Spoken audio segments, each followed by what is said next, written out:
Good evening, everyone, and thank you for joining us. We'll just wait a few more moments just for any latecomers this evening, and then we'll get started with our formal presentation.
Good evening, everyone, and a very warm welcome to all the families of the Chang cluster this evening. We do sincerely apologise for having to run this evening online. It would have been, I think, a more welcoming atmosphere having all of our families on site and sharing a meal and providing you with information. But unfortunately, due to the recent COVID information that we received, it is safer, I think, for all of our community that we run these sessions online. And I do hope, in all sincerity, that all of our community is safe at this time and that we may have the opportunity to meet again closer towards the end of the year. A very warm welcome to all of our new families, our families of our Year 11 students, and I do hope that all of those Year 11s are feeling welcomed into our community and are finding their way around and navigating the VCE. I do welcome this evening Ryan Dorr, who will be hosting the evening as the Chang Cluster Coordinator, all of our home group teachers who could be with us this evening, and a very warm welcome to two of our students who will be kicking off this evening with our prayer. So welcome to Arabella and Kira, who will be starting this evening. Thank you. We respectfully acknowledge the traditional custodians of this land on which we gather, the Wurundjeri people.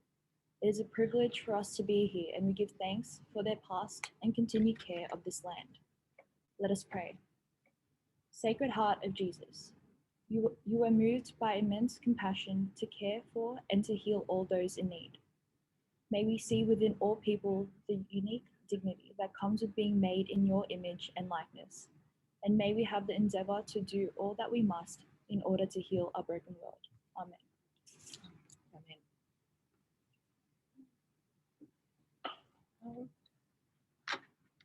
So our Chang cluster is named after Victor Chang. He's a respected heart surgeon and humanitarian who performed the first heart transplant in Australia, and whose work has been directly responsible for saving the lives of thousands of Australians from heart disease.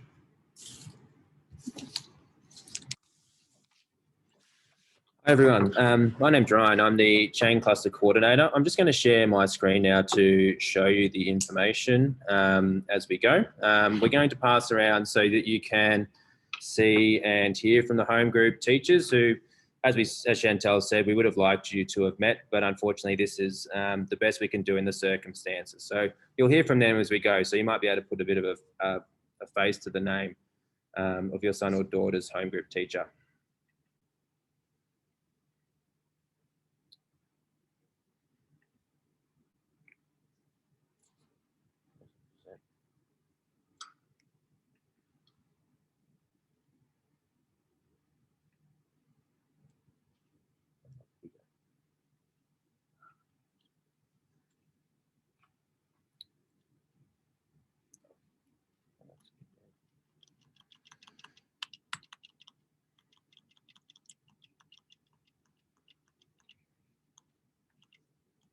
Okay, so there's my picture from a few years ago, and we've also got, and that's me as a cluster coordinator. We've also got Andrew Casme, who's a cluster associate. Our roles, my role more specifically, is to work with the students to help them navigate VCE and leave high school with a clear focus of what they're doing and having achieved success. So some of the ways in which we can support the students involved resolving more complex learning issues. Obviously, it's a difficult time with exams and SACs and different ways of assessment, but we're here to support your son or daughter. We work through complex social emotional issues, difficult personal challenges, which might be physical or health related, academic related, personal, or even family related. We work through absences, uniform, subject changes and disputes, and we refer to further support where necessary. And we do have quite a bit available at the college, which we use, and we'll get to that a little bit later on. The cluster leadership structure, my role mainly is focused on wellbeing, community and engagement. Andrew's role as a cluster associate is mainly more of an administration role and monitoring attendance. And if there are attendance concerns, you can contact either of us, but for any of the other concerns, they can come to myself. And the home group tutors, they can be, they're also a good link for you to have and someone you can contact if it's something quite minor. Okay, it doesn't necessarily have to be coming straight to me for all concerns. If it's something quite minor, such as an event like this, if you weren't sure of what times and where to be and all that kind of thing, they're a good resource for you to use. And that's what they're there to do. They're the primary contact for your son or daughter as they see them every day during home group. I'll pass it on now. I'll pass it on to Margaret Borg, who'll introduce the next section. Hello everyone, my name is Margaret Borg. I'm one of the Chang home group teachers. I'll be discussing today the home group teacher's role. The home group teacher's role is to deliver the pastoral program and monitor each student in their home group. The home group teacher should be their first point of contact. 20 minutes per day plus an extra 75 minutes every fortnight are dedicated to what we do in our home base. That involves prayer, a designated program that follows current topical issues and engages growth and perspective, supports community involvement and games. The parent guardian should be contacting the college on 9361 0046 on or before 9 a.m. if a student is absent. All absences from class are unapproved except for school approved, such as sporting events and excursions, etc., a medical certificate for the date of their absence, exceptional circumstances communicated to the cluster coordinator, and statutory declaration will be accepted only on the day following the days of absence.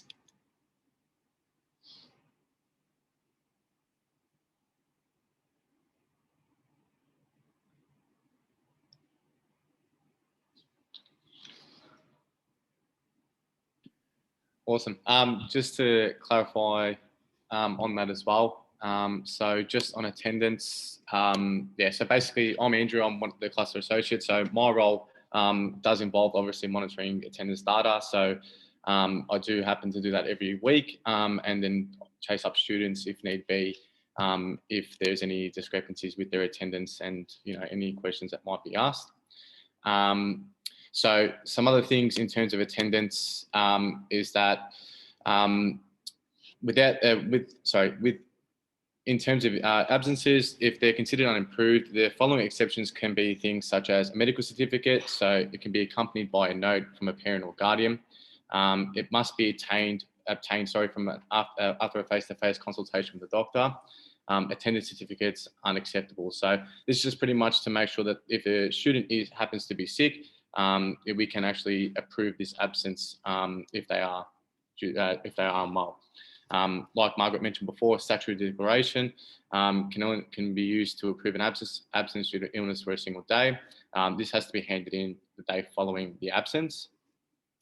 Anything related to a school-related activity or excursion, so if they happen to play sax sport or they happen to be on an excursion with their particular class for that day, will be deemed as a school-approved absence. Any special circumstances that may prevent attendance, so if it's a family tragedy or you know, perhaps a meeting with a cluster coordinator at the time, this will be discussed with the cluster coordinator or myself, so that way we can get this improved. A note from the college counsellor, so if a student happens to be seeing the school psychologist or one of the counsellors at the college, they will have an approved absence for their lesson that they have missed, or it could be from a meeting with the principal also. With this as well, with attendance, if unapproved absences exceed more than 4 classes within a semester, a student can receive an N or not satisfactory result for that unit. So if a student happens to miss 2 lessons but has a medical certificate for 1, then it means that the lessons overall will be 1 for that semester, not 2. So it does supersede that. Overall, there must be 70% of attendance to be maintained within all classes for the student. And this is important, especially even with home group, to make sure that we're attending these sessions in the morning and not bypassing them. Parents and also guardians will be notified when unapproved absences exceed 3 classes in a subject by the subject teacher, or can be notified by myself also. And an in-letter will be mailed to parents if unapproved absences exceed 4 classes in a unit, along with an opportunity to formally appeal.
Sorry, Ryan, you're on mute.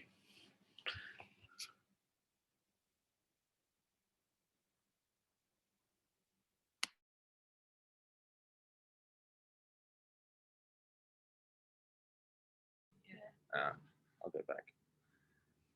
Sorry, I was on mute and I didn't realize.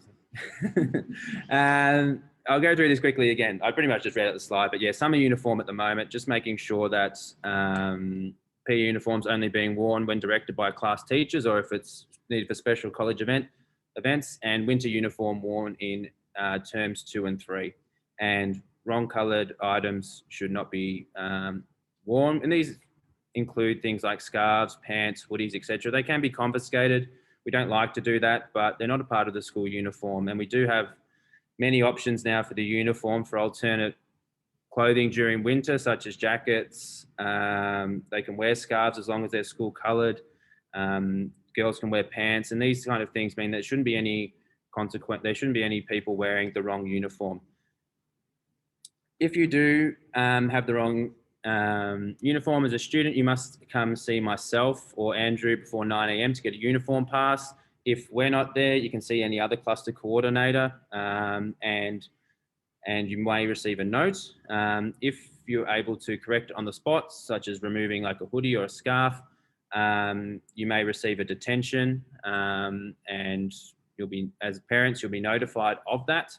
And you can be sent home if you are out of uniform. So if it's a situation where the uniform is so bad that, you know, we can't accept the student here, you can be sent home once we contact the parent. So, you know, these are things we don't want to do. Most of the students do an excellent job with the uniform. Typically, it's more during winter that we see people, students doing the wrong thing. And we just ask you as parents just to make sure your son or daughter is doing the right thing and representing the college in a positive way. And it's also a bit of an identifier, I guess, to know who belongs to the school and who does not. And yeah, we will issue detentions for those who are, as we said, in the wrong uniform. I'll now pass it on to Alex Michael, who is going to talk about the mobile phone use and sector usage.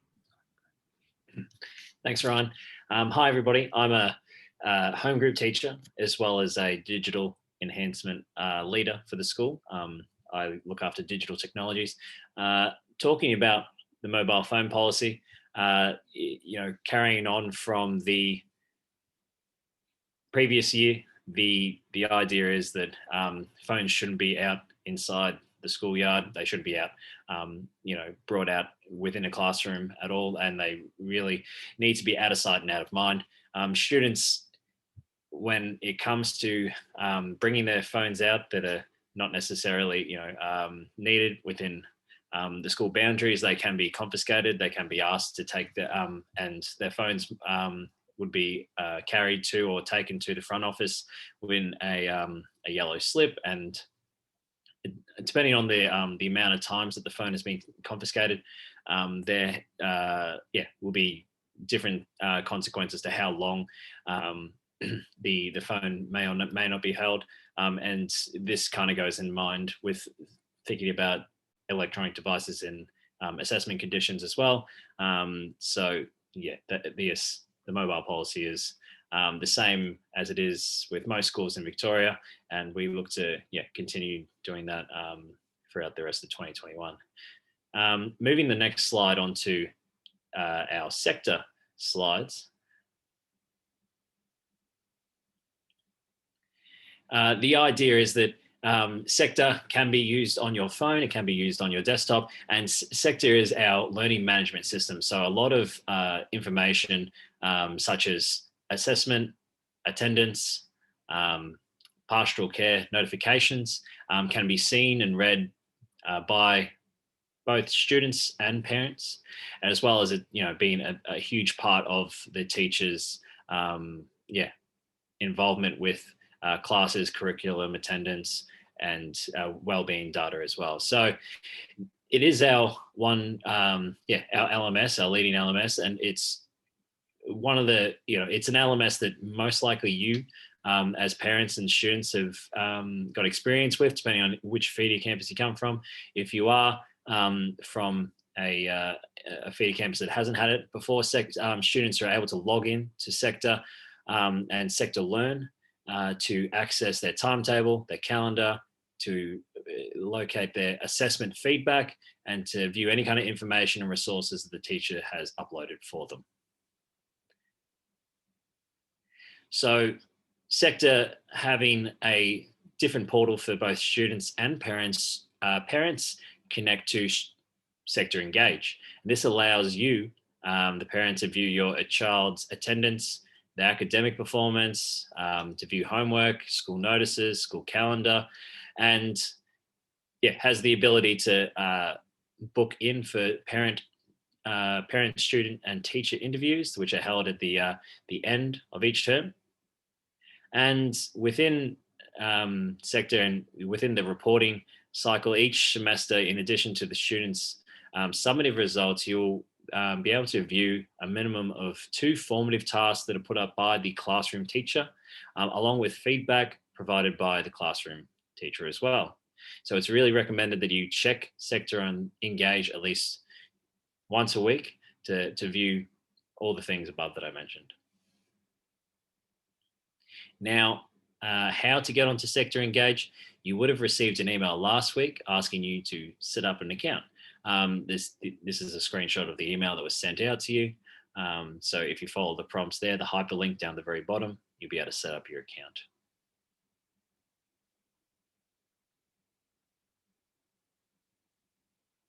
And the downloading of the Sector Engage app can be from an app store, depending on your mobile device. You can just input engage.crcsydenham.net into your browser and log in with those details, and that'll find your way to logging into Sector as well.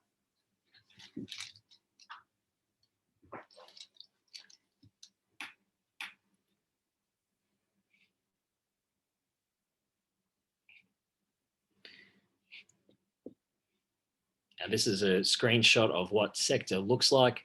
You can see that if scrolling down on the welcome page, you have a calendar, you have different hyperlinks of different publications, policies, and on the left-hand side, you do have the ability to go to the subjects and the, say, assessments of your son or daughter's learning programs.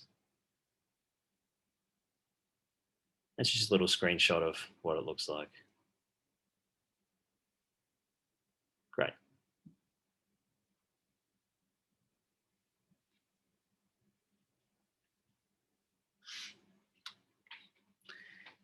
And finally,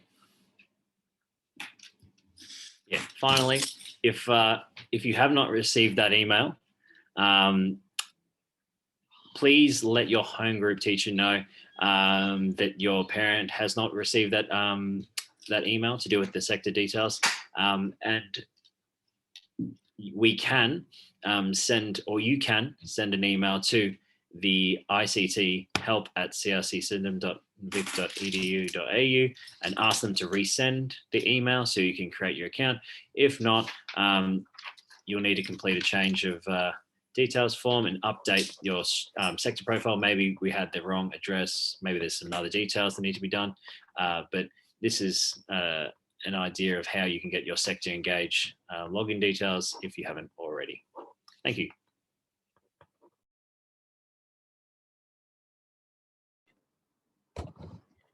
Hi, I'm Jinty Urquhart. I'm one of the other home group teachers. I'll just say a little bit about assessment.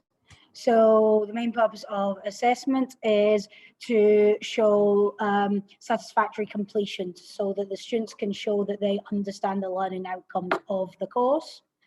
And also we can use assessment to demonstrate a level of achievement through a score or a rank. The students who are completing a scored VCE program need to complete examinations that are held at the college at the end of semester 1 and end of semester 2. For the students who are completing the Unit 3-4 subjects, they will need to complete the GAT in June. They undertake the trial exams that are in the term 3 break, and then they complete their external VE-CAR exams in November. For VET, students are required to provide evidence that they've demonstrated competency in each of the units, and some VET scores also do contribute to their study score.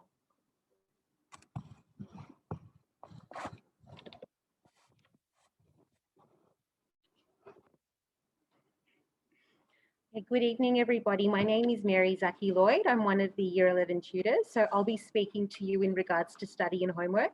So students should be completing around 2 to 4 hours of homework per night. Homework is not only work set by the teacher, it should also be related to reading, summarizing, and studying.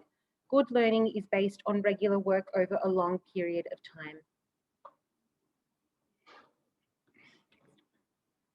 Time management is key to successful studying. Assist your child by having a quiet work area free from interruption.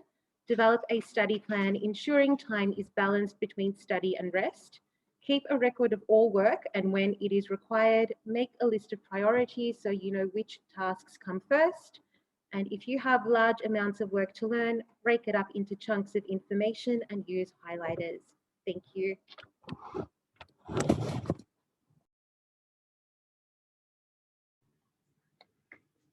Just talk about some of the community involvement opportunities we've got at the college. Our school values reflect student involvement. We believe that active citizenship, community connectedness is paramount to developing young people, and we encourage and provide opportunities for students to be involved in social justice initiatives, liturgies, faith and action programs, community events, and sport.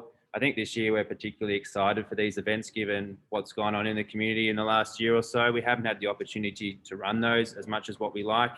And you know, there's many ways your son or daughter to participate in the life of the college. And we hope that really makes their time here not just focus on the academic aspects of school, and that they'll, you know, make friends and do things for others in the community who might not be as fortunate as us.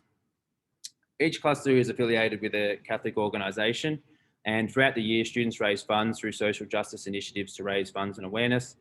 There are many ways students are able to become involved throughout the year, and we consistently encourage them to do so.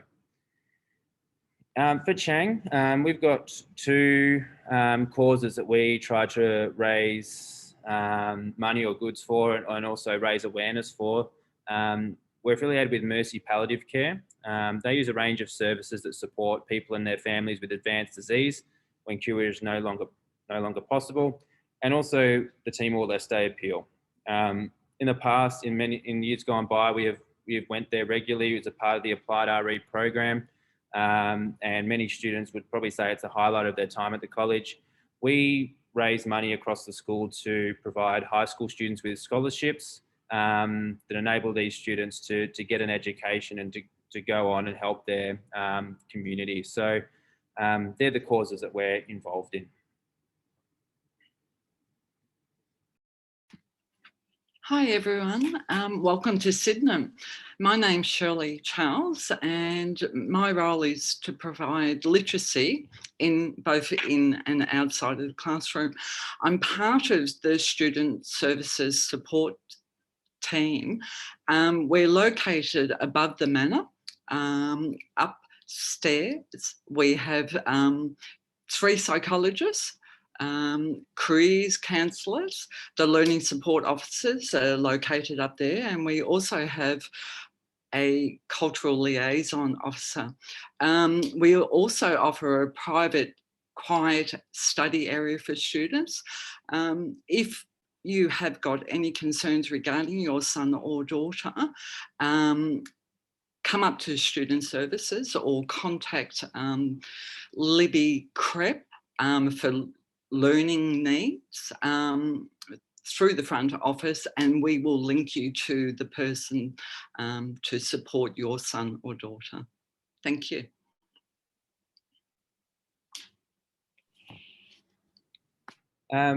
just, I guess, a bit of a reminder that I wouldn't say we use sector for all forms of communication, but it is our primary method of communicating with parents. So it's just vital that you do get onto Sector Engage just to make sure that you are receiving the vital information that's often distributed to our families, and just to make sure you're checking it regularly. It is quite a valuable resource. We send letters and notifications out on there, and it's and you can communicate with the teachers via there as well, and myself, if you have any queries, and it might be sometimes easier than a phone call. I'll pass you over to Dylan, who's our Year 11 captain, who's going to talk about private study. In Year 11, students are able to nominate one period each week where they can arrive late for period 2 or depart early for period 4 if timetable allows. In Year 12, students are able to nominate more. Students undertaking a Unit 3 and 4 subject in 2021 will be required to complete a practice examination for this subject. These exams are compulsory and will take place during the second week of the holidays at the end of Term 3.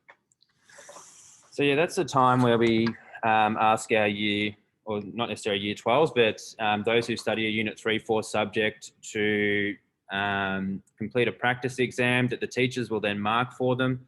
So we do need that time to be able to provide them with the valuable feedback they need to achieve success during their end of year exams. So just letting you know that that dates we're expecting the students, if needed, to be at the college to do those exams. Here's the key dates. Now, obviously with Year 11 and 12 parents, some of these may not apply to everyone. For those Year 11 students, our retreat is coming up on Thursday the 4th and Friday the 5th of March, so it's not very far away. There'll be more information on that to follow in the coming weeks.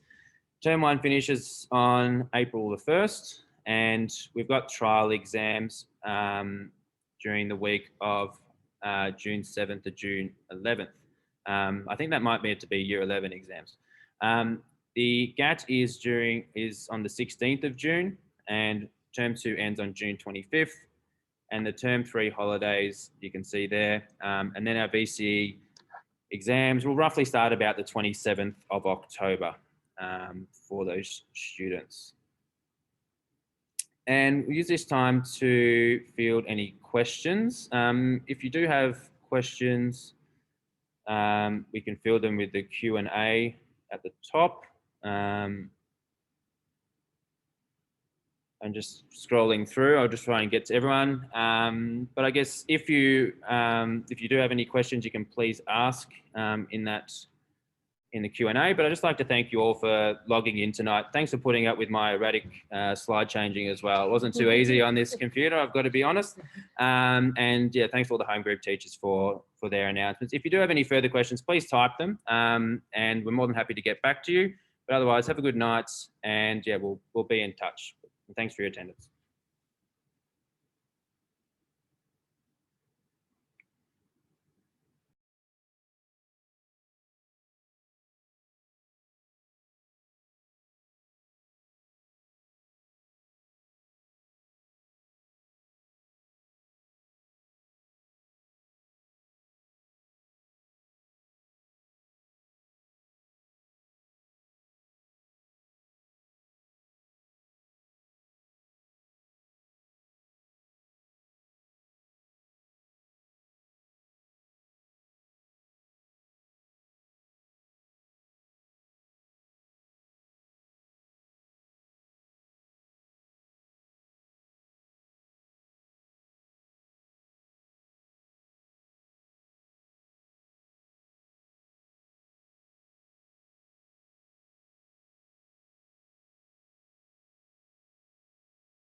I think we've come to the end of all of our questions this evening. Thank you everyone for your participation. And if you have any further questions, please do not hesitate to get in contact with Ryan Dorr. Thank you all to our staff and students for being here this evening. And I do hope that you enjoy and participate well in the rest of 2021. Thank you.